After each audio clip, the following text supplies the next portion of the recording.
Wow, wow,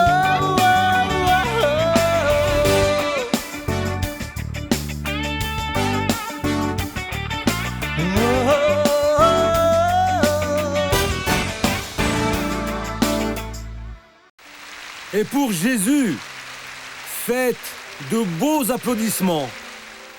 Chers amis, c'est bon d'être ici dans la maison de Dieu.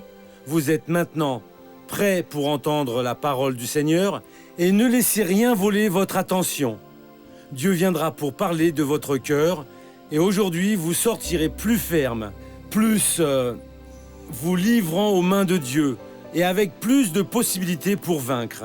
J'ai commencé lors du culte de hier à parler sur les Hébreux 12, 1 et 2.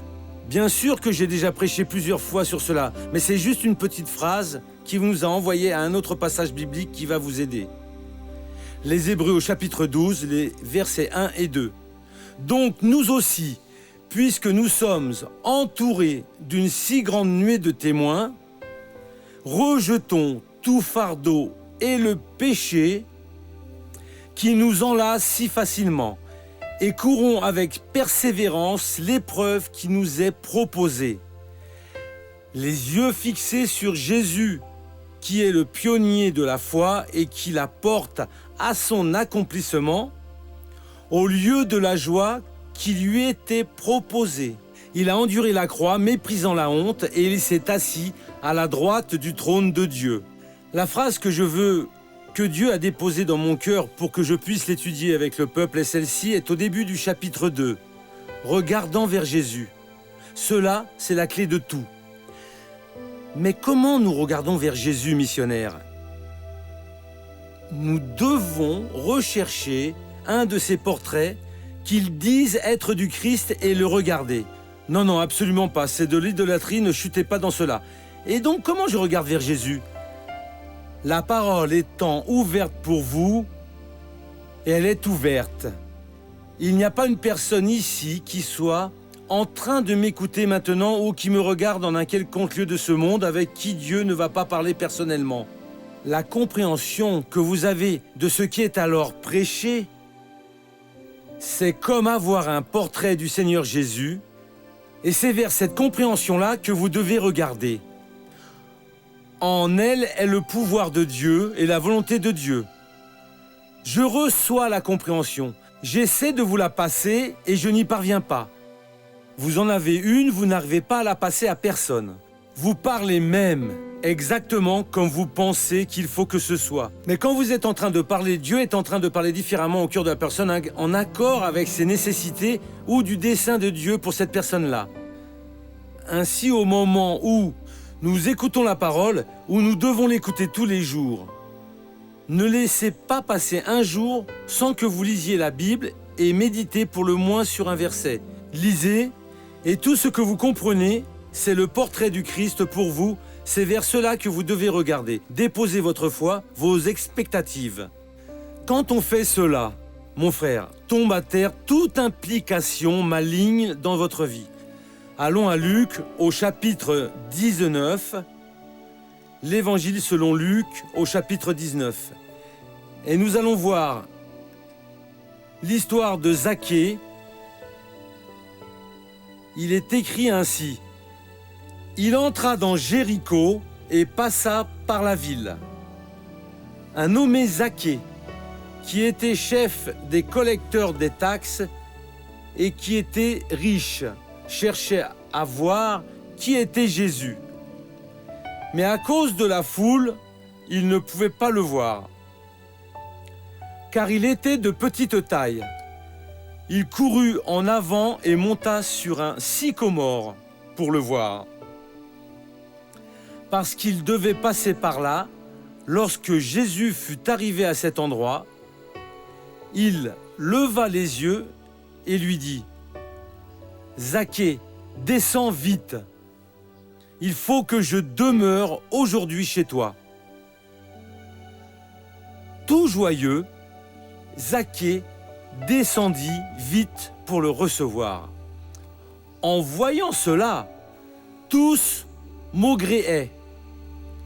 Il est allé loger chez un pêcheur. Mais Zaché, debout, dit au Seigneur, « Seigneur, je donne aux pauvres la moitié de mes biens.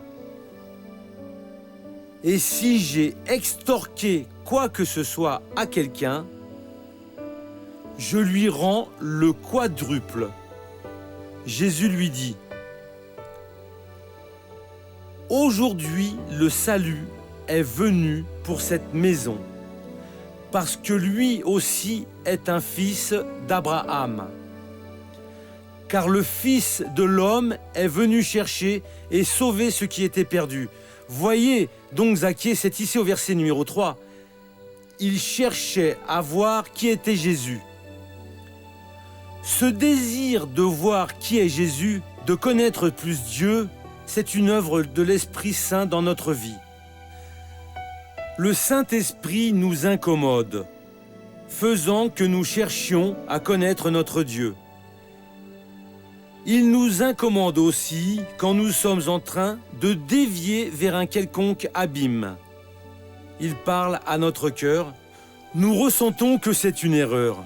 Et il y en a qui disent « je n'ai pas la force ». Mais c'est vrai, on n'en a pas. Mais si Dieu est en train de montrer que cela c'est un mauvais écart pour la personne et toutes les déviances sont mauvaises et la personne va chuter dans l'abîme, elle doit alors demander à Dieu la force. Et Dieu va donner des forces. Zaché cherchait à voir Jésus et il ne pouvait pas le voir car il était de petite stature. Il y a des personnes cherchant à voir Jésus et elles ne peuvent pas parce qu'elles sont très faibles moralement. Il aime mettre la main sur ce qui n'est pas à lui. Il est dans un cas où il sait qu'il ne peut pas, que c'est interdit, mais chaque jour, il va s'approchant plus de cela. Et il ne veut pas, mais il le fait et il va tomber. Il n'est pas le seul qui a été tenté de cette manière et il ne sera pas le seul qui ne sera pas libéré s'il ne prend pas une bonne position. Lui cherchait à voir, mais il était de petite taille. Il y a toujours une excuse. Non, mais c'est parce que je gagne très peu. Si je ne fais pas une chose comme ça, mes enfants souffrent de faim. Dieu ne les laisserait pas souffrir de faim. Et des fois, juste dans le monde de la foi, il y a des personnes qui étendent la main vers la malhonnêteté, qui trompent, mentent, créent des artifices qui seront la propre ruine de cette personne. Non, mais j'en ai besoin, mais ce n'est pas vrai. Nous devons marcher dans la sainteté. Après, je reviens ici, allons aux Éphésiens, au chapitre 1. Si nous ne marchons pas en toute sainteté, nous serons en train de frustrer le dessein de Dieu. Au chapitre 1, le verset 4.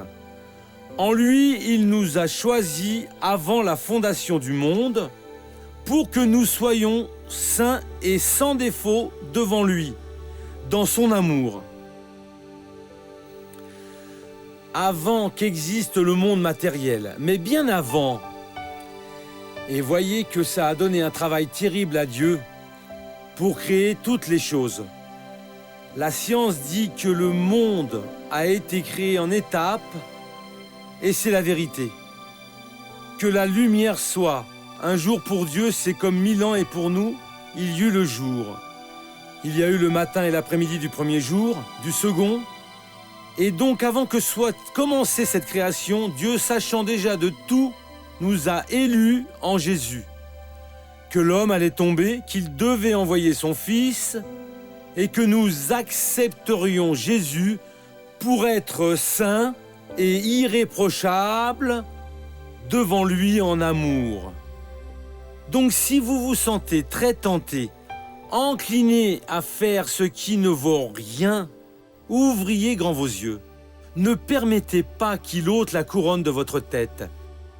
Après que vous chutiez, il va juste rester la tristesse et la tâche pour le reste de votre vie. Missionnaire, je n'en ai pas la force. Eh bien vous dites Dieu, avant que le Seigneur ait créé le monde, le Seigneur m'a élu en Jésus pour que je sois saint et irréprochable. J'ai besoin de ce pouvoir. Je ne peux chuter. Seigneur, retenez-moi, protégez-moi, parce que vous êtes en train de vous incliner et en tombant, vous verrez comme la chute est lourde, le paiement est très élevé et vous allez tout perdre. Zaché cherchait à voir, mais il n'y arrivait pas. Mais mon frère, Dieu a un dessein pour chaque personne qui n'y parvient pas. Je voulais cesser l'adultère, mais je ne réussis pas, missionnaire. Vous n'êtes encore que dans la phase du regard, du désir, ou vous êtes déjà dans la phase de l'acte physique. Je veux larguer la malhonnêteté, mais je n'y arrive pas. Je voudrais larguer la drogue et n'y arrive pas. Mon frère, si vous êtes sincère, il va vous donner une direction. Il a déposé dans le cœur de Zaché, cours dans la rue, parce que là il y a un très grand figuier, et Jésus va passer au-dessous. Zaché a obéi. Des fois, il faut parler avec une autre personne.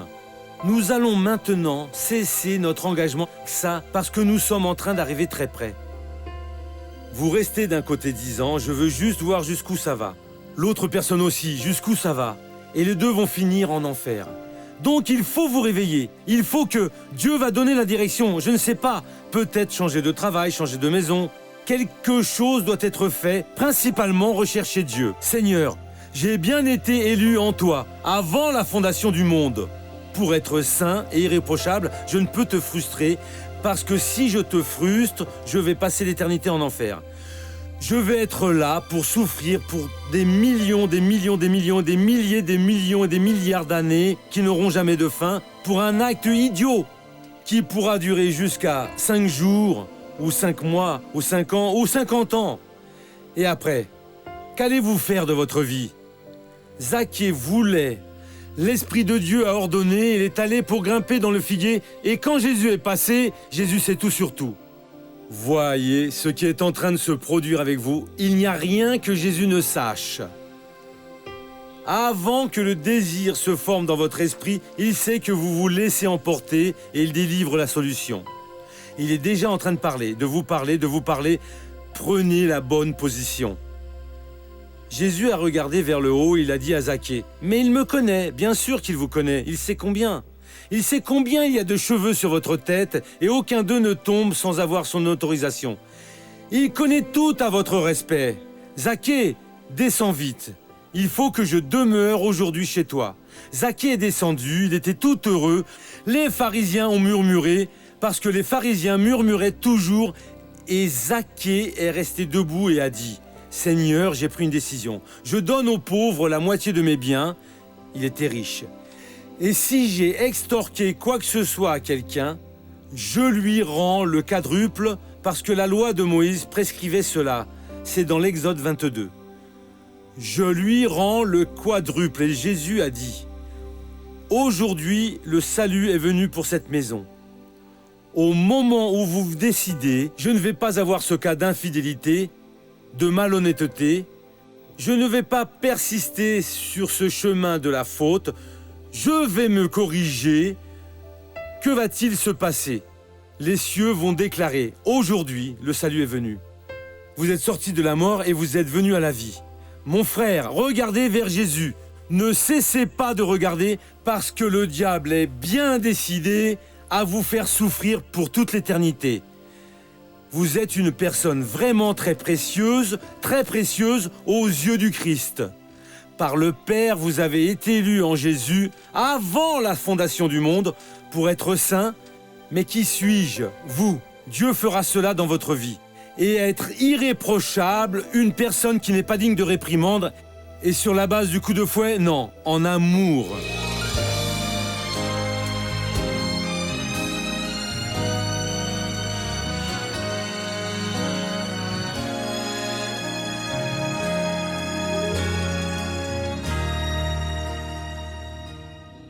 À l'âge de 15 ans, j'ai découvert la drogue.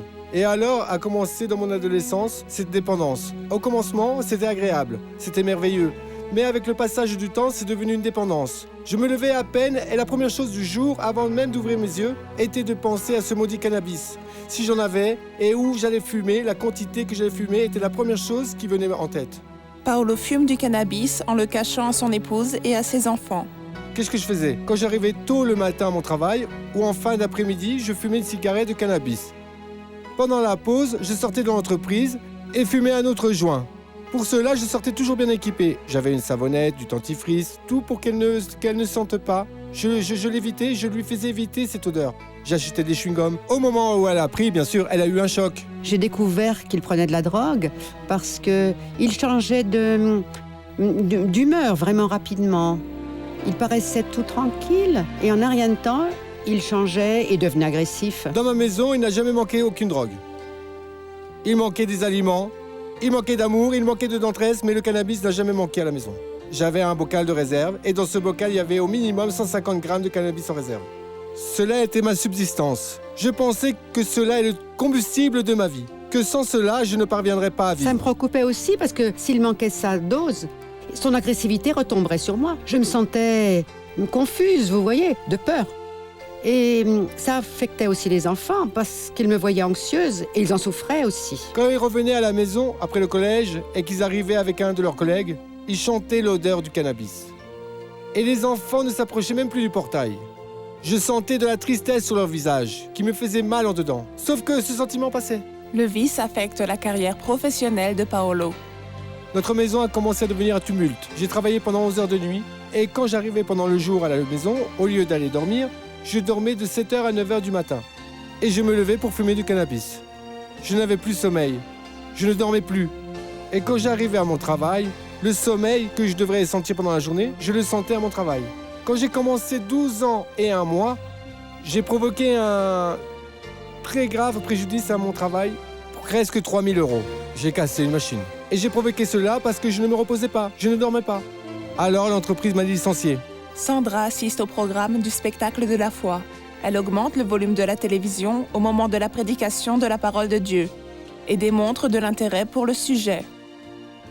Au début, mon époux, il allait fumer la drogue, bien à la fenêtre, là où passait le programme. Et de là, il écoutait. C'était son culte à lui, toutes les nuits. J'ai alors prêté attention au culte, parce que cela était en train de me combler. Je sentais un très grand vide, j'avais la sensation de mort. Je ne parvenais plus à voir vers le lendemain, vers le futur. Une obscurité et un vide à l'intérieur de moi, vous comprenez? J'ai commencé à aller à l'église et à intercéder pour lui. Je mettais un petit peu de l'huile sur ses drogues, comme ça, et je déterminais qu'à partir du moment où il allait fumer le cannabis, il sentirait du dégoût et le Seigneur Jésus serait alors en train d'agir dans sa vie. J'ai commencé à sentir l'odeur de la drogue dans mes mains, qui étaient toutes jaunes sur mes doigts. Et à partir de ce moment-là, il a commencé à se libérer du vice de la drogue, du vice de la cigarette. Il a commencé à être plus calme, à ne plus nous raconter qu'il allait se tuer. J'ai commencé à aller à l'église.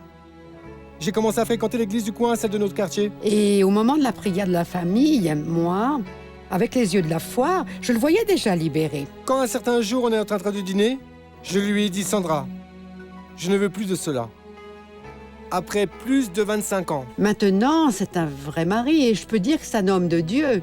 Une personne amie, un compagnon, qui est toujours présent à mes côtés. Aujourd'hui, je chante dans la chorale. Moi, mon épouse et mon fils le plus âgé, et mes 2 enfants plus jeunes travaillent dans le groupe de jeunes de l'église. Ma foi est venue en écoutant la parole de notre Seigneur. Seulement lui m'a libéré, seulement lui est le chemin. Celui qui veut se libérer du cannabis, celui qui veut sortir du monde des drogues, ou de toutes sortes de drogues, cannabis, cocaïne, alcool, suivez donc Jésus.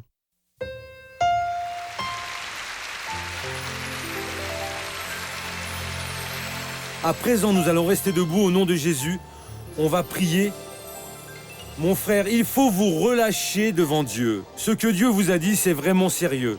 Vous devez regarder vers Jésus, seulement vers Jésus. Zaché a regardé et a bien obtenu le salut. Vous avez déjà été élu en Jésus, avant la fondation du monde, pour être saint et irréprochable. Courbez votre tête et fermez vos yeux. S'il y a quelque chose que vous savez qui n'est pas de Dieu dans votre vie, une maladie, une perturbation, une tentation, parlez maintenant avec Dieu. Parce que Dieu va vous donner la libération. Commencez à parler normalement. Et au moment où vous vous sentez le feu de Dieu, l'inspiration, car vous allez la sentir, mon frère, vous élevez votre voix et vous réprimandez le mal. Cela, c'est la meilleure des manières d'être libéré de ce mal qui est en train de vous perturber maintenant.